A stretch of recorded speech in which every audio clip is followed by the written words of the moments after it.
said, I will destroy man whom I have created from the face of the earth, both man and beast and the creeping thing and the fowls of the air. For it repenteth me that I have made them.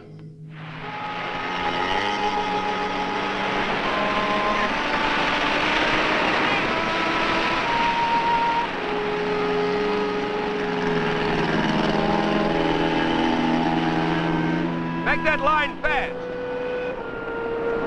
Everybody ashore.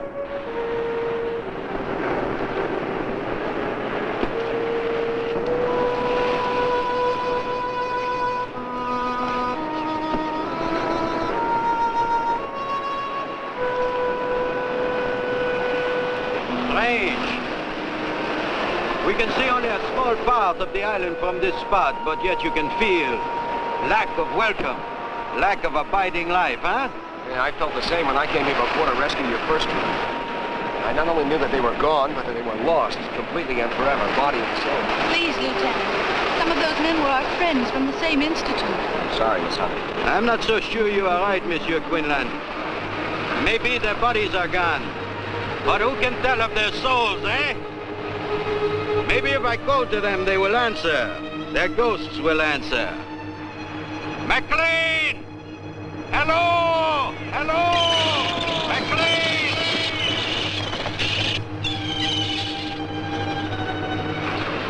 Where is the house, Lieutenant? You can't see it from the shore. It's back in the hills, at the head of that gorge, just hidden in the cliff.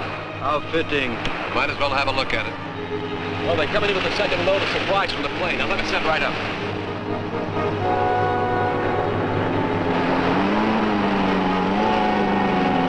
Hold your headway! You can approach! Hey, sit down in there!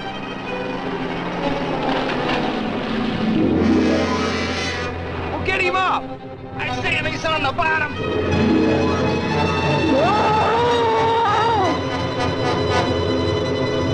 What's the ball up there?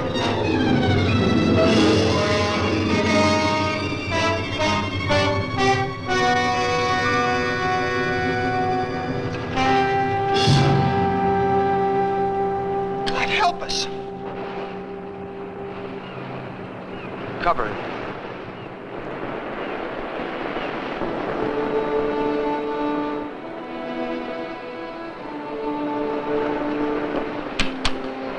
I wish I'd get back. I don't like being out here all alone with old Tate's rigor mortis. Sam, how did a nervous guy like you ever get involved in demolitions work? Nervous? What do you mean nervous? I'm not nervous. It's a little high-strung, that's all. Come on, help me get these pineapples inside. You know, I don't know what we're going to use these for out here anyway. That's just to practice pitching by those babies out there.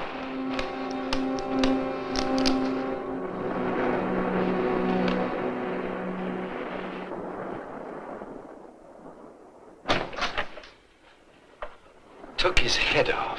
His head? I'm afraid so. We're going to take him back to Eniwetok for burial. I hope that man's death is not an omen of things to come. Well, frankly, Doctor, I wouldn't care to stay here with you. But if you run into trouble or you need extra supplies, you can always reach the base by radio. And as if this rotten weather will let us get back to the base at all. Something in the air is wrong. Can you tell me what it is, Lieutenant? Well, I don't know, sir. Maybe it's because there's no sound. No animal noises of any kind.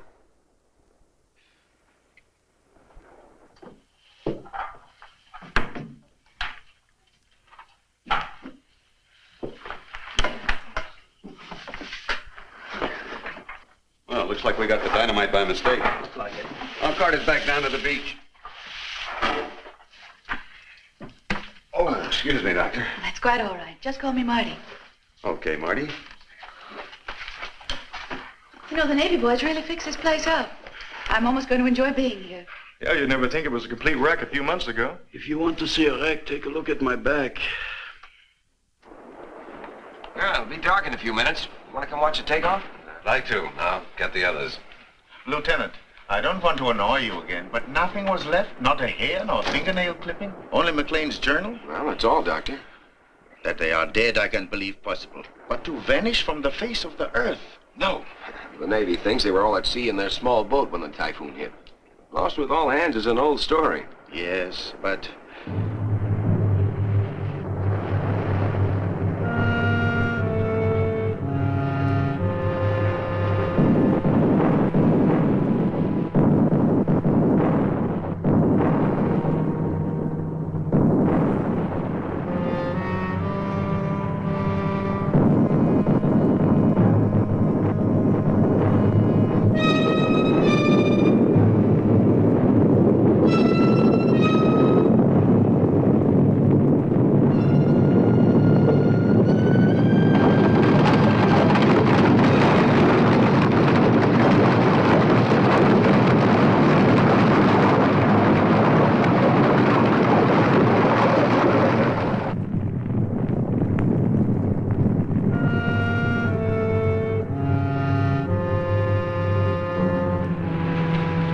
Everybody okay? Yeah, it looks that way. You okay, Mac? Yeah, it's nothing that getting off this old pile won't cure.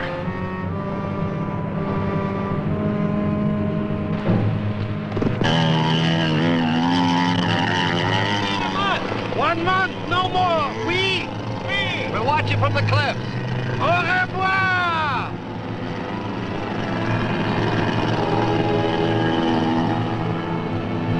Did you hear those sounds just before the quake?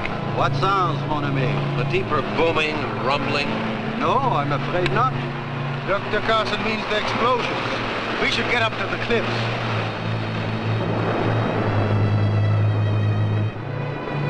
Hey, Hank, you're a scientist. How come they need a demo team like us in this hunk of dirt? I'm no scientist. I'm a technician and a handyman. So you still don't know what's going on. Well, you remember that first big H-bomb test? The one that blew Ujulap Island right out of the ocean? Now, who forgets that? A tremendous amount of the radioactive fallout came this way. A great seething, burning cloud of it sank into this area, blanketing the island with hot ashes and radioactive seawater. Dr. Vigon's group is here to study fallout effects at their worst. Dr. James Carson is a geologist. He'll try to learn what's happening to the soil. The botanist, Jules Devereaux, will examine all the plant life for radiation poisoning. Martha Hunter and Dale Brewer are biologists. He works on land animalism while she takes care of the seafood. Dr. Carl Vigon is a nuclear physicist. He'll collect their findings and relate them to the present theories on the effects of too much radiation. We blow up mountains for the geologist Carson. But this is the second bunch of brains to come out here. What happened to the first? They were here, and a storm hit, and they were gone. That's all anybody knows. Doesn't anybody wonder? Everybody wonders. They just don't like to talk about it. Come on, we'll miss the takeoff.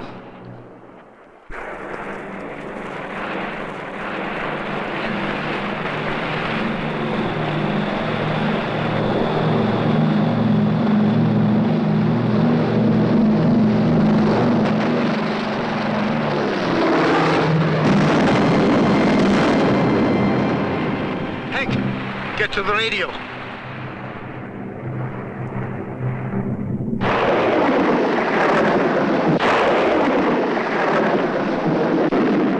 There's something. It's a commercial station. Probably Manila or Samoa. It's all from beyond the area of disturbance. I don't get a thing on the Navy bands. Keep trying. All those men killed. We can't even send word through this storm. The Navy will send a search plane, honey. No, the Navy will assume that Lieutenant Quinlan decided to remain here rather than risk the storm. And Weetalk's probably getting as much static as we are. Probably. Which means we can't do anything until conditions improve. So why don't we let Hank keep trying while we begin our own work? We have to go over McLean's journal sooner or later, so it might as well be now. Then let us go into the living room.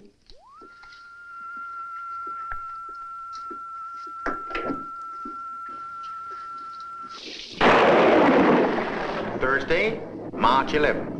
Today, Dr. Vendier's culture failed to produce any sign of bacteria, though left for 5 days in the open. Friday, March 12th. This afternoon, Professor Carter found a large piece of flesh having the same composition as that of the common earthworm, but measured 24 inches by 8. With this section as a measure, the worm-like creature would be more than 5 feet in length. Most intriguing is the tissue's consistency. It proves impossible to cut, knives passing through the flesh, leaving no mark. Fire was applied to the tissue, and the calorie result? The journal ends there.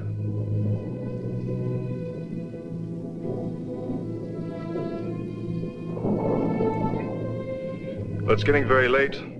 Why don't we work out tomorrow's schedule and then get some sleep? What about that 5-foot night crawler? Well, excuse me for being so stupid, me and that book you're reading. We weren't laughing at you, Hank. It's just that McLean didn't really mean to imply that the flesh was from a big worm.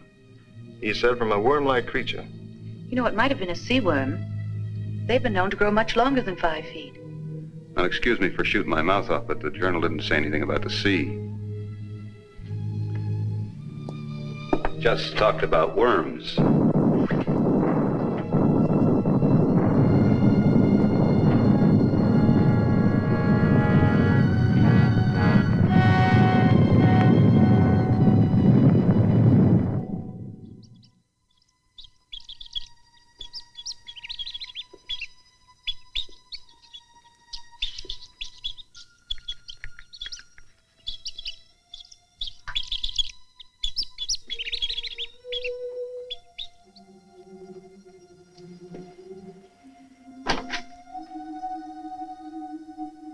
Nothing in my experience leads me towards McLean's worm theory. Nothing. You would know better than I. But why, I asked, did the writer stop in the middle of a sentence? Yes, why, Carl? Unless something really unusual happened, I'm sure he would have finished. We shall find out, I think. Well, Jim and I will head down the South Valley in the morning.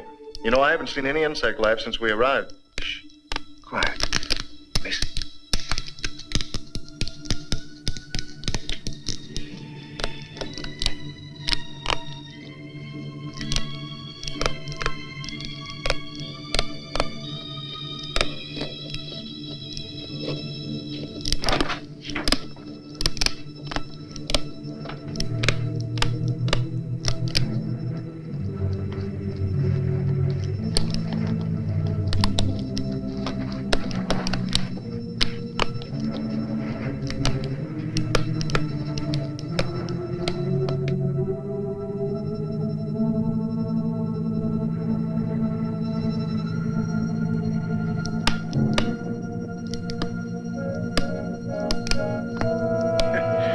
Just the wind.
You nearly frightened me to death.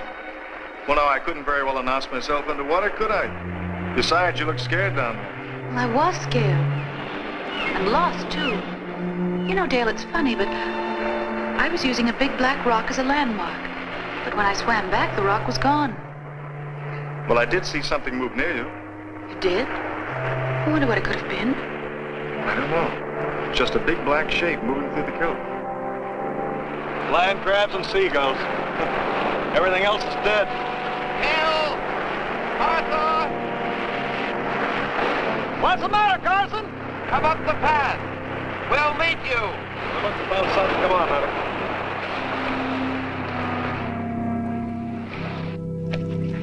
Oh, hold it. That rate will drop right off. Off what? Come, see for yourself.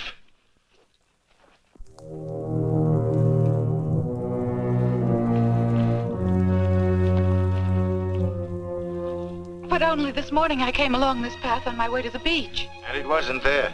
You mean this pit wasn't here before? It has only appeared in the last 20 minutes. And it's at least 50 feet deep. Nothing but land crabs. I want to go down there. No. Why not? You are a geologist. You know that a second disturbance would cause a cave-in that would crush anybody down in the pit.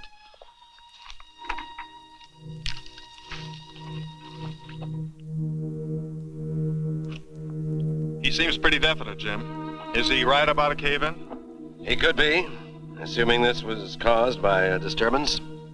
Why, it's glazed as though it had been fired in a kiln. Summers, you and fellows better put a couple of your lanterns around this pit so as to keep any of us from falling in the middle of the night. Okay. Come on, honey, let's go back to the house.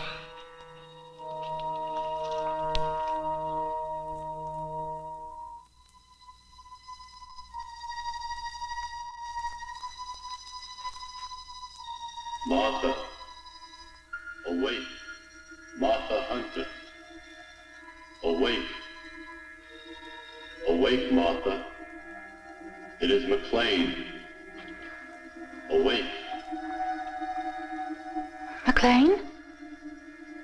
Martha, come to me. Help me. Help me.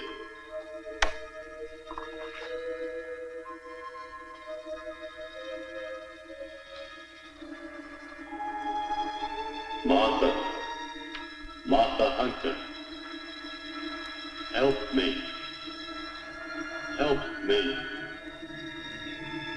Martha, help me, help me. Martha, come to me.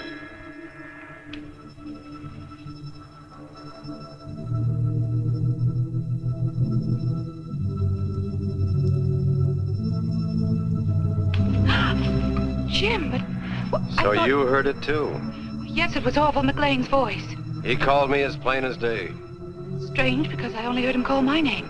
How could the Navy search the whole island and miss a survivor? If he is a survivor.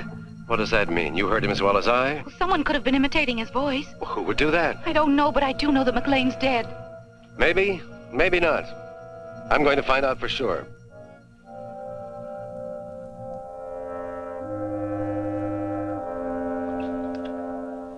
Jim, you're not going down there. Yes, I am. But Carl's against it. He's afraid of cave-ins. I'm not. Keep the sawmill out of sight. Jim, you don't know what's down there. What could be other than earth, water, and a few land crabs?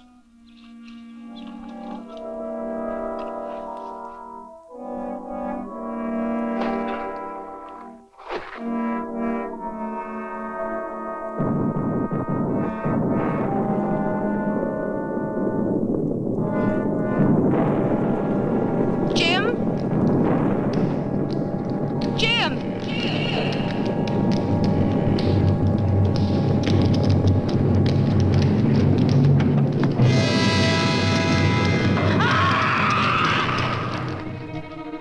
I see her. Marty. Oh, she has fainted. No more. Oh, It's all right, honey. It's all right. Where's Jim? he's in the pit. He went into the pit. I saw the rope go slack. He must have fallen during the quake. I warned him. Carson! Can you hear me? Are you alive? My leg, it's broken. We are coming for you. Don't try to move. No, Jules. But we must go down to him. Not this way.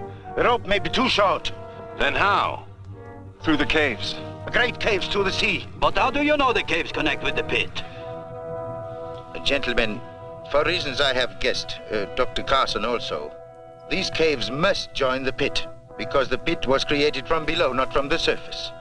Dale, take Martha back to the house. The rest of us will look for Dr. Carson.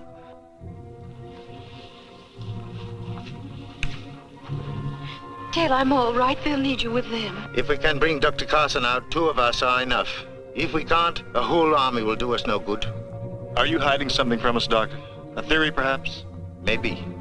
Come, we must hurry. You all right? Just a little shaky. Let's get back to the house and get some coffee.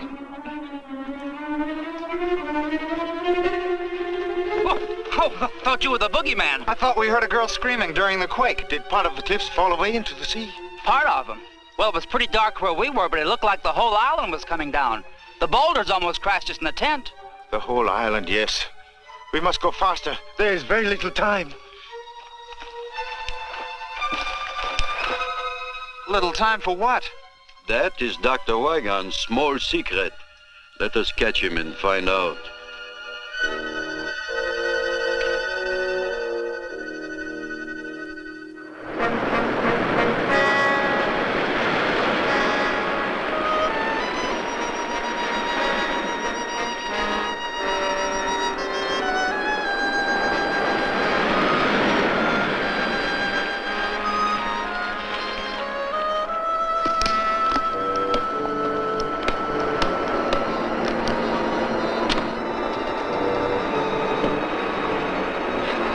Why did you try to stop me from throwing that rock?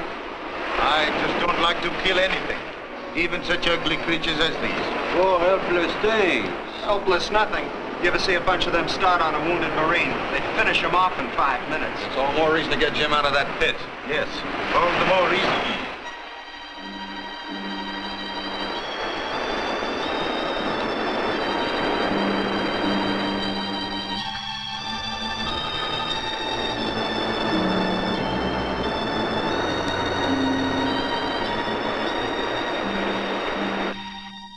Now, what do you want with McLean's journal now, honey? I just thought I'd look through it and see what it was Max said about those great caves appearing in the sides of the hills. Well, it didn't say much, except that it always happened at night. She was right in here. There it is again. Not a quake. No, the other sound. I heard it at the pit.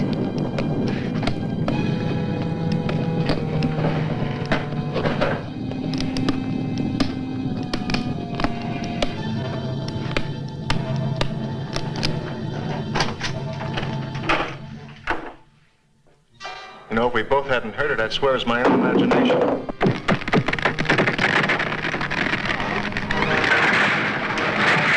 Dear, what can it be? I don't know, but I'm gonna find out, and I'll stay here, Monty. Don't go in there.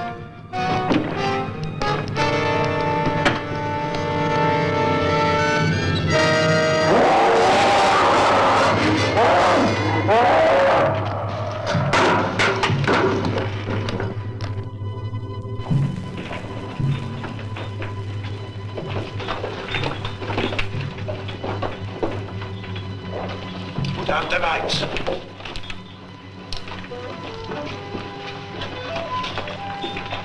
There's light ahead. It's coming from the pit. Carson, we are near you. Quiet. Come quickly. He's still alive. So let's get him out of here. We will get him out. But we must move with caution. Why?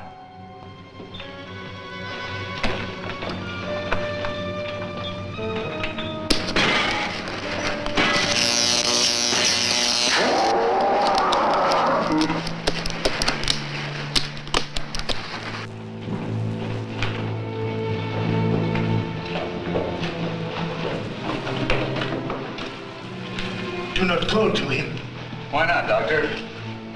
Blood? Where could he drag himself? We will not find him tonight. We had better return in the morning when there's more light. Well, I don't like the idea of leaving him here all night with a busted leg. Nor do I. Up the rope, quickly. You might as well go back through the caves. No, up the rope. Dr. Wygon, you are a great nuclear physicist, while I am a simple provincial botanist. But there are things I do not understand. There are many things that I do not understand also, Jules. You had better climb.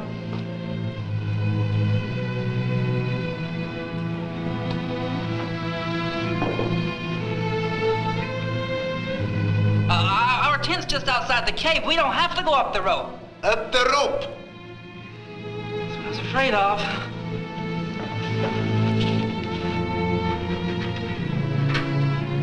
It stopped. Whatever it was must have damaged the wiring. Light one of the kerosene lamps, will you, honey?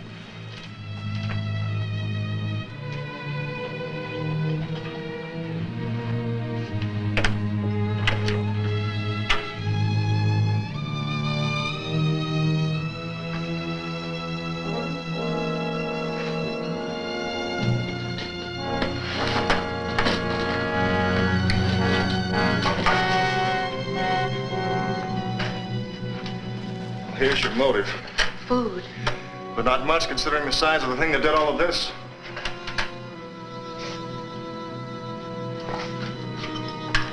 I guess there's no point waiting for the rest to get back. The storm should have let up enough for me to get through to the Navy now. Come on, honey. Oh, Dale.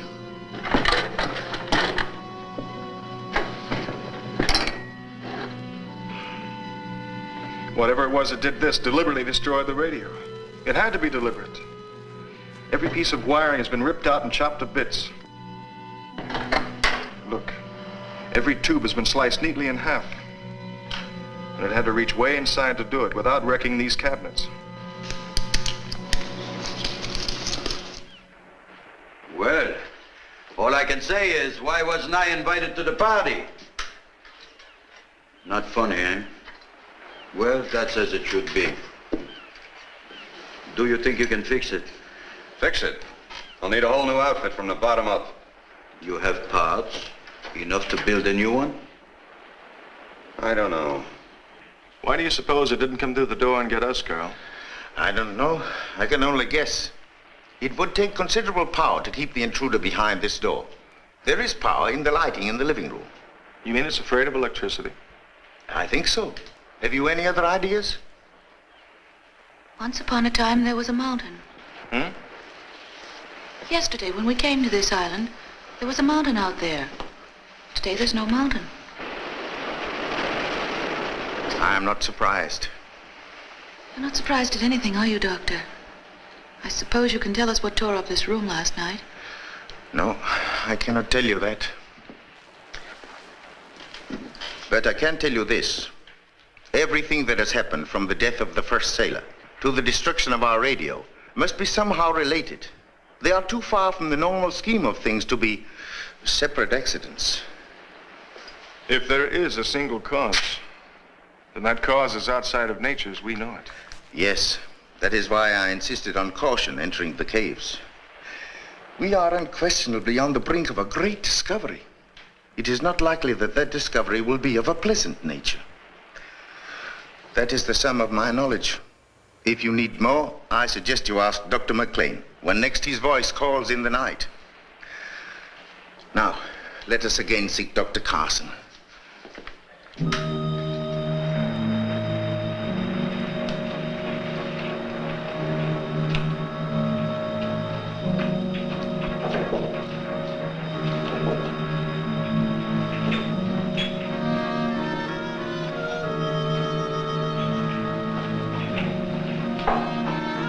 I don't understand this. We've covered every exit from the base of the pit. Wounded as he was, he couldn't have crawled this far. And yet still no sign of him. No, will be, eh, Carl?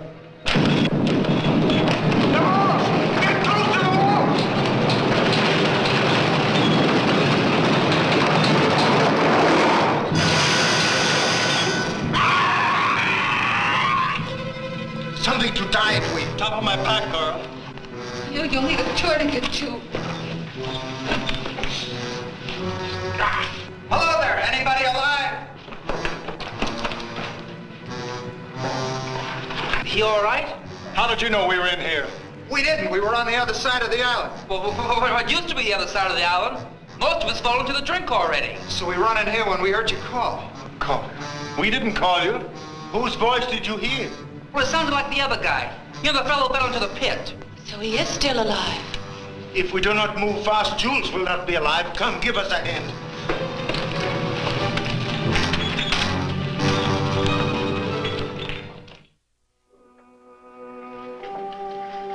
This will help you sleep, Jules. Thank you, Martha. I could use some sleep. Messieurs et mesdames, je voudrais présenter pour votre inspection la seule fleur unique au monde.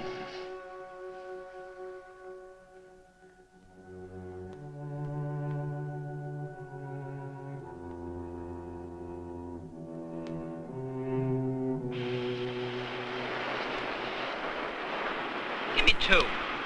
Here's 2. And I'll take 1. Bet you 10. Okay, I bet you 10, and I'll raise you 10. If you're not careful, you'll raise us both 10 feet. What's the matter, nervous? What do you mean, nervous? Okay, what do you got? 3 queens. Well, big deal, so you finally won a hand. I'm still 106 of dynamite and 1 wild explosion ahead of you.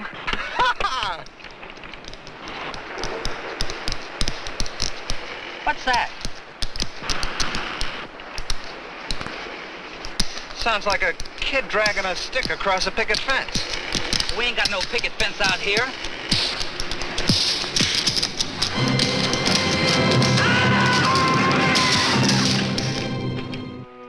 Professor Devereaux. Professor Devereaux. Who is there? Seaman Ron Phillips. And Sam Summers. We found Dr. Carson.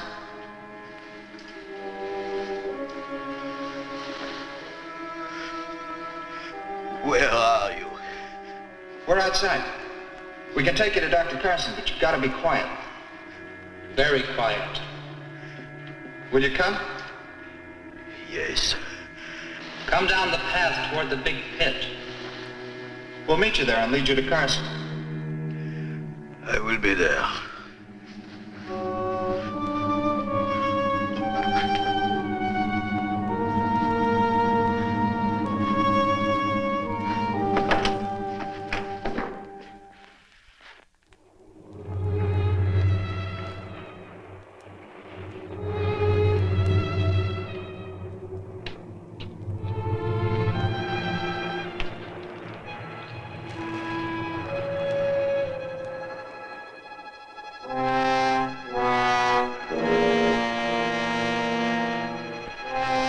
Fellows! Summers! We're right here, Professor.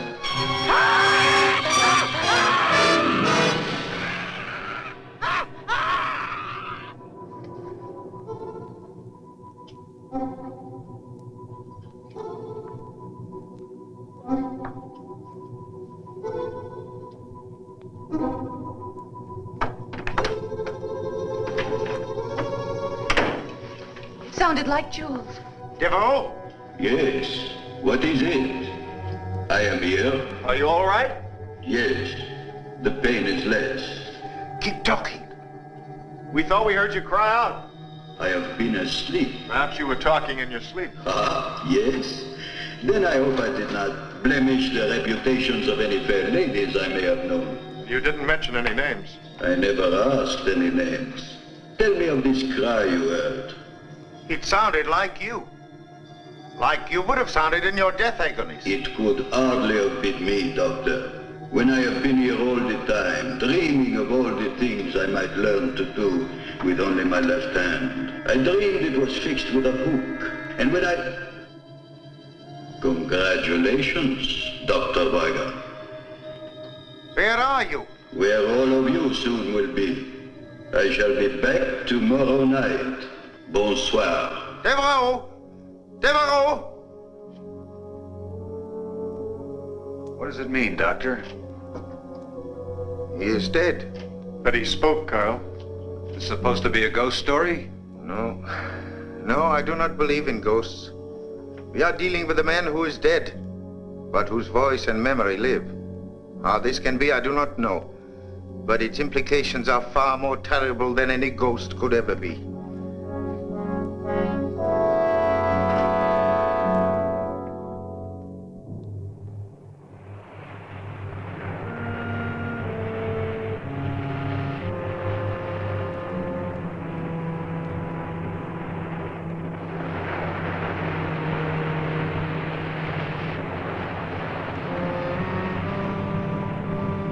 But what happened to their bodies, Colonel? They were eaten. Even the bones? The bones are, I think, hidden. Most of the dynamite is gone. Huh? Dynamite? But not for grenades. I don't understand it. I don't understand it. Well, I may as well pick up what's left. Yes, we shall need them. We shall have to stay away from the beach hereafter. Come, Hank, we still have the radio to repair. Tonight we will wait for Jules to speak to us.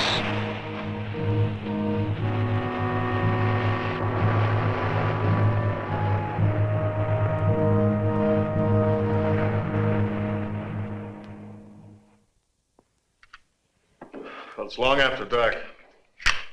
You should have heard him by now. We will hear. Be patient. Good evening, mes amis. I am glad you are all still with us. Be not shocked that the weapon speaks. I transmit, so I must be received. Hearken to all things metal, for I may be in them. What do you want? First, I want to reassure you that I am of sound mind, if not of body. Something remarkable has happened to me. I would like all of you to come and see for yourselves. Where are you, Jules? In the caves, at the bottom of Carson's pit. And what about Carson? I'm here too. My leg no longer troubles me. It's almost exhilarating. Will you come? Yes. Wait for us. We'll wait. Let's go. Dale. We shall need the equipment. We must go. We have to find out.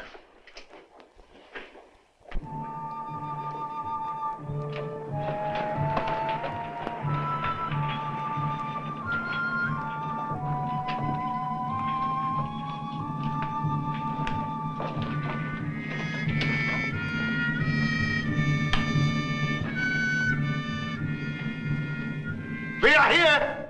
Show yourself!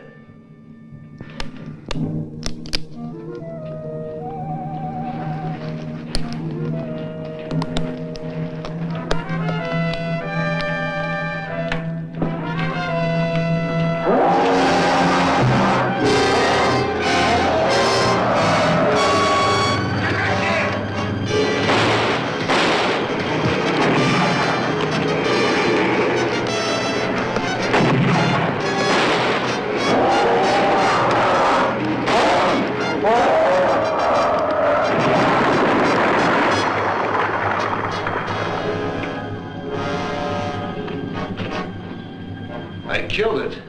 Yes. By the sheerest luck. Why didn't the grenades hurt it? Remember what the journal said about the worm? Yeah, that a knife passed through it like water. The stone penetrated its brain, or motor area, or whatever keeps the thing alive. I think if we remove the stone, the crab would return to life. Oh, let's just leave it be, huh? We will bury it. If a blade passes through it like a finger through mercury, then like a river of mercury, we should be able to sever a part of it by completely separating it from the rest of the body. Thusly. There. Now we have a specimen. Set your dynamite, Hank. Do you have any theories, Doctor? Perhaps. All I can tell you now is that this is a male land crab, which you as a biologist will know better than I. Yes, Colonel. I know the species appears to be that of an ordinary land crab, but...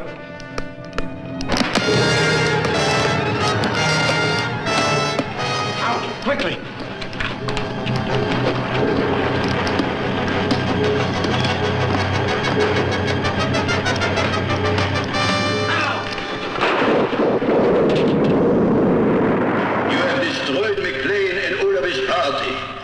You have destroyed them and tried to destroy me. This, mes amis, was one great mistake.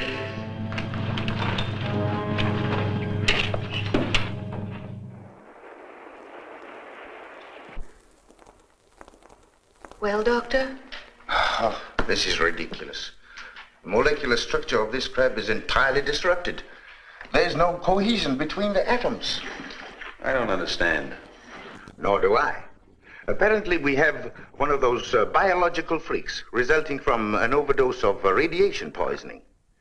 The way to explain it is Look, electricity. The free electron in the copper atom breaks off to circle the next atom, taking the charge along the wire.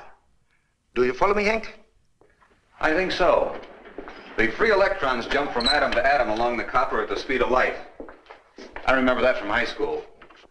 Yes, atom to atom. Well, something like that has happened to our crab.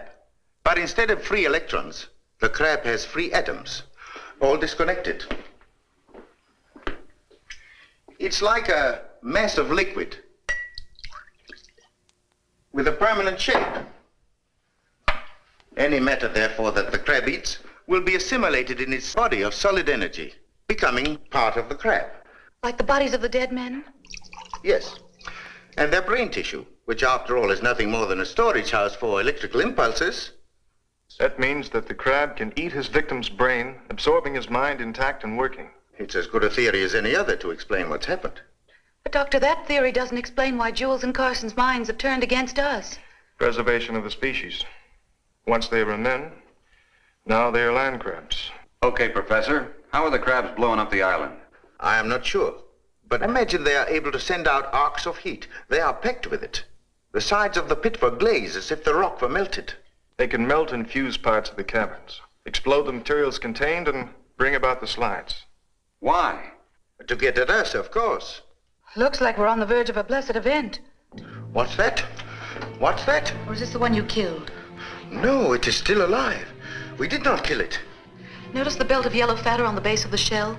It would indicate that she's in a very delicate condition, and pretty close, too. I, for one, should not like to be around to hear the patter of so many tiny feet. And we've got to kill it. Kill it? It's easier said than done, Hank. Now, wait. This needs some thought. Doctor, you're not going to suggest that we save it for science. That would be suicide. No, thank you, Martha. I have no ambition toward becoming a mad scientist. But I do think we ought to try and capture the thing. Would you not like to examine a live specimen? Certainly I would. But I had a chance to see how the specimen examined the lab wall last night. Hey, take a look at this.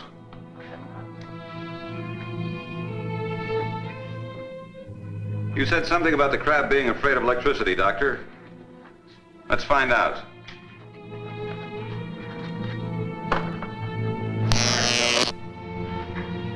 Ashes. The electricity destroyed the leg in less than a second. That proves that the crab is negatively charged. Yes. Then, Hank, you must create a trap of positive energy. Ha!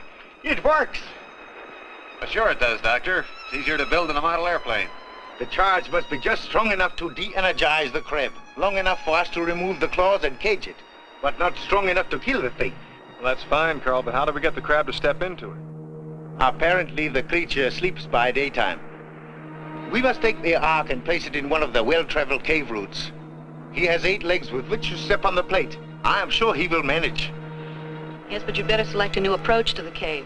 The beach entrance is completely underwater and the pit is...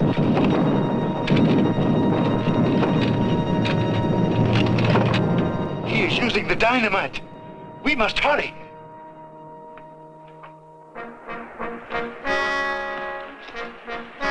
You've already lowered the electric eyes into the cave? Yes, you must place them either side of one of the upper caves. The lower caverns will be flooded by now. Use the underwater channels to the ocean as your escape. We'll try to attract his attention from up here. Take care, honey.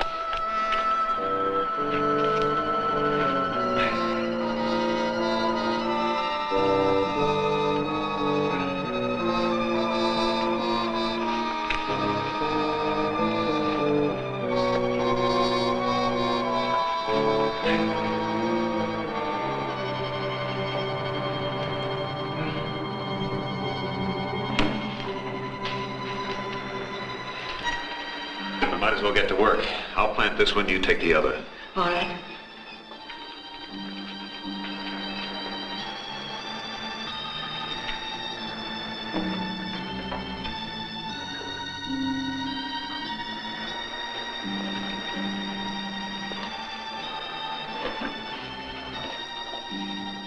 It's lonesome in here.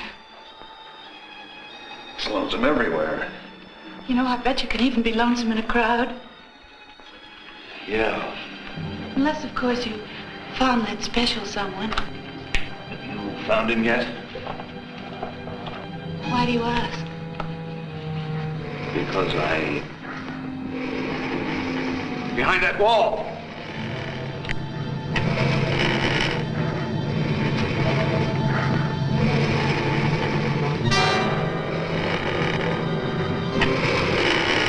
This might be the perfect time to collect some of Dr. Vigon's mercury. If I can't make it back, you get out of here as fast as you can.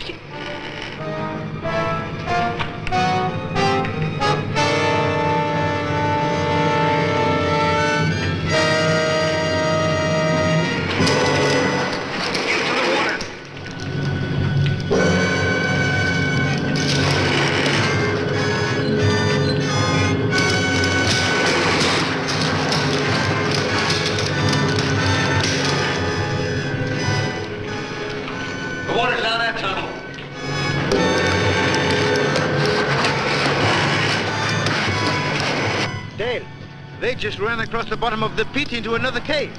Martha! Let's get down to the sea entrance.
Shooting, Dale.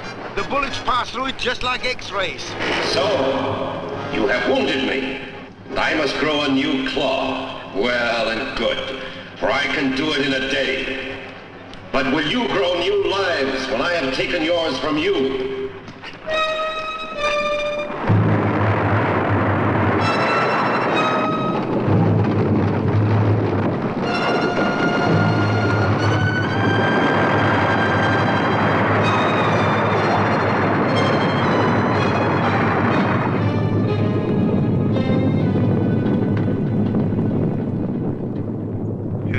Now, Hank? It should. Everything's put together. The generator's always worked. All we have to worry about is the strength of our signal. That is, if Dr. Devereaux and Carson will leave us alone long enough to try it out. I'm afraid they won't. Rather than our receiving radio signals, they would prefer to receive us in that great common stomach of theirs. Well, come on, Carl. Let's go out and see what's left of this rock. I hope there is still something left upon which to stand.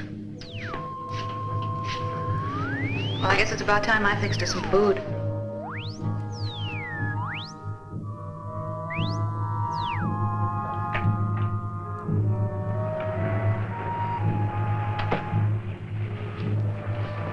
There used to be ridges there for maybe 2 miles. Now there's less than half a city block. Soon we will have nowhere to run. That's the idea, isn't it? The path is still there. Yes, Carl, but where does it lead? To the pit and to the sea. At least to the sea. We'll soon find out.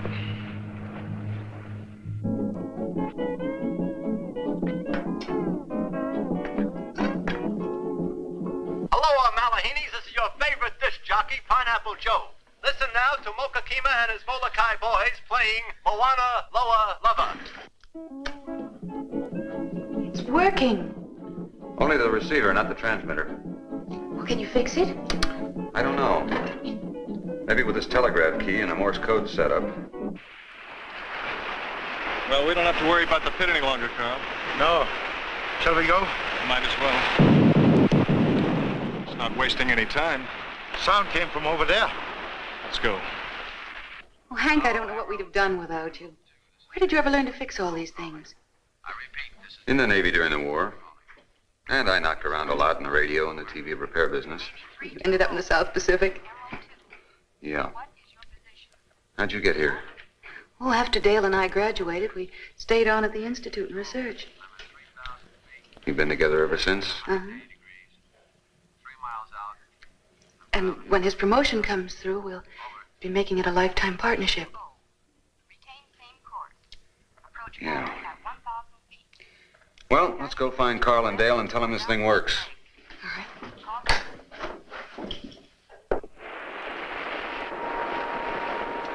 Is that not oil? Yes, it is, Carl.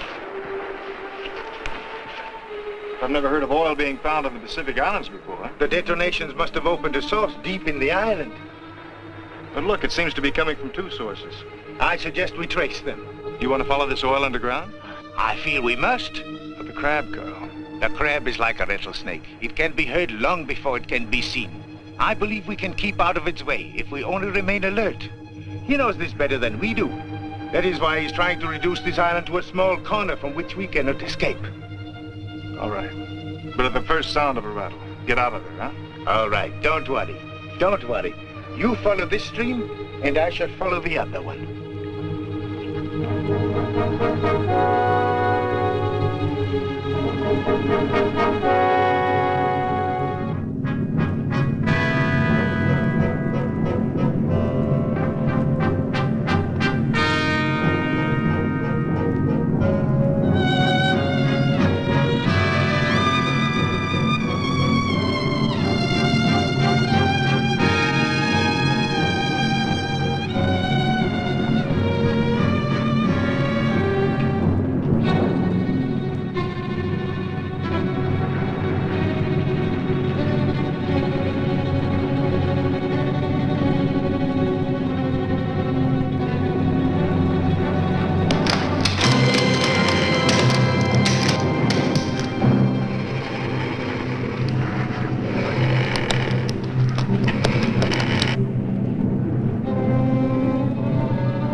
Carl's down in the cave. Why did he go? Never mind. The crab is heading straight for him. We've got to get him out before it's too late. Now let's go.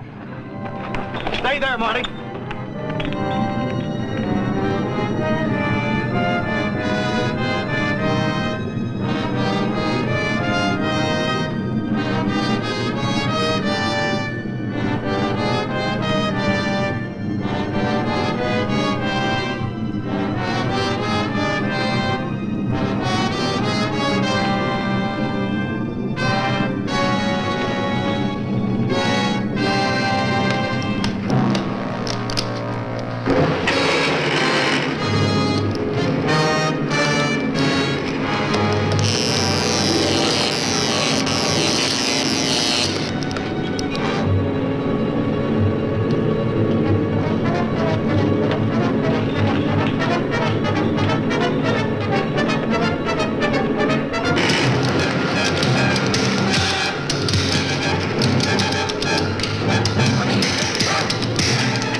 can avoid the mainstream.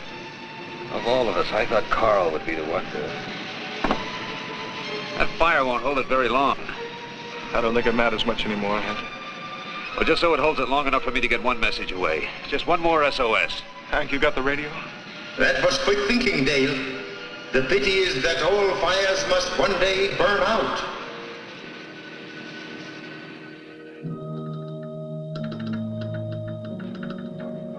You getting through, Hank? How should I know? I'm not on the other end of this thing. Oh, Hank, you must get through. I know it.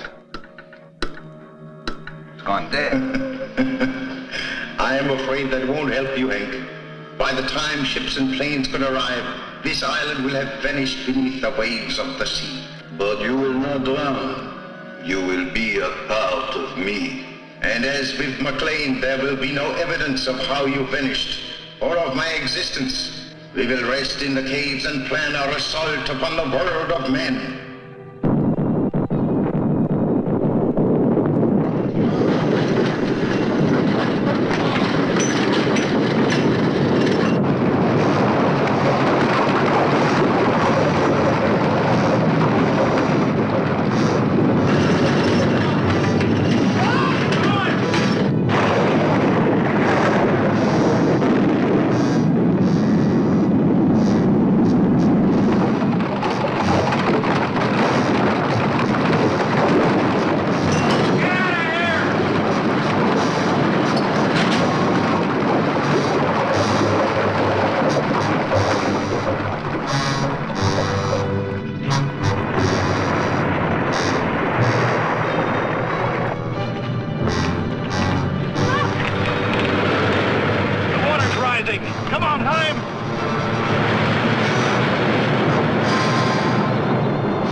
Left.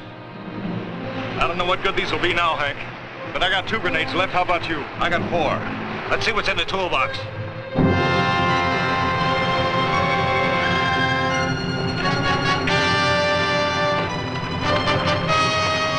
Transmitter's still working. Here, this looks good.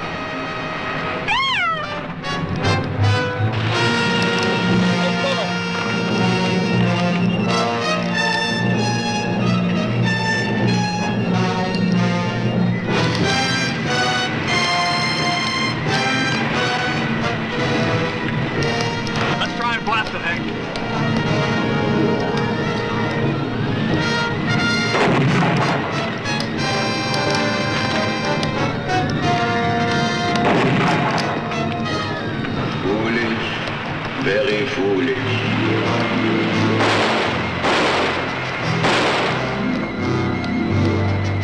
Watch it, Hank.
Life